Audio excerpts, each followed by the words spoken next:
2024 সালের কোটা সংস্কার আন্দোলন থেকে গড়ে ওঠা বৈষম্য বিরোধী ছাত্র আন্দোলনের অন্যতম সমন্বয়ক হাসনাত আব্দুল্লাহ গণমাধ্যমকে জানান, রংপুরে পুলিশের গুলিতে শহীদ হওয়া আবু সাঈদের মৃত্যুর পর আন্দোলনের নেতারা স্পষ্ট সিদ্ধান্ত নিয়েছেন, রক্ত মারিয়ে আর কোনো সংলাপ হবে না। 9 জুলাই বাংলা ব্লকেট কর্মসূচির মাধ্যমে শুরু হওয়া আন্দোলন দ্রুত ছড়িয়ে পড়ে দেশের বিভিন্ন বিশ্ববিদ্যালয়ে। শিক্ষার্থীরা সংগঠিত হয়ে দেশের বৈষম্যের বিরুদ্ধে রাজপথে দৃঢ় প্রতিবাদ শুরু করে।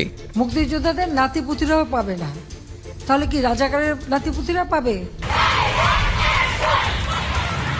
14 জুলাই সাবেক প্রধানমন্ত্রী শেখ হাসিনার রাজাকারের নাতি নাতনি মন্তব্যে তীব্র ক্ষোভ ছড়িয়ে পড়ে, যার জেরে ঢাকার হলগুলো থেকে হাজার হাজার শিক্ষার্থী রাস্তায় নেমে আসে। মুখরিত হয় স্লোগানে, তুমি কে আমি কে, রাজাকার রাজাকার। 15 জুলাই রাজু ভাস্কর্য থেকে হলে ফেরার পথে ছাত্রলীগের হামলায় আহত হন অসংখ্য শিক্ষার্থী। তার মধ্যে অন্যতম হাসনাত নিজেও জখম হন। এরপর 16 জুলাই অনলাইন মিটিং চলাকালীন খবর আসে, রংপুরে পুলিশ গুলি করে হত্যা করেছে আবু সাঈদকে। এই শোকের মুহূর্তেই ছাত্রনেতারা সিদ্ধান্ত নেন, আর কোনো সংলাপ নয়, আন্দোলন আরও জোরদার হবে।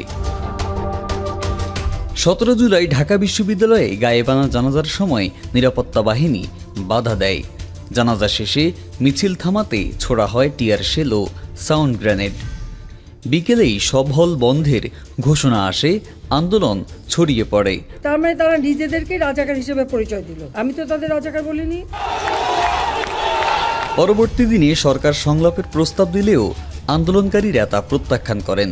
এরপর শুরু হয় গোপন নজরদারি, জোরপূর্বক তুলে নিয়ে যাওয়া, জিজ্ঞাসাবাদ ও ভয়ভীতি প্রদানের ঘটনা।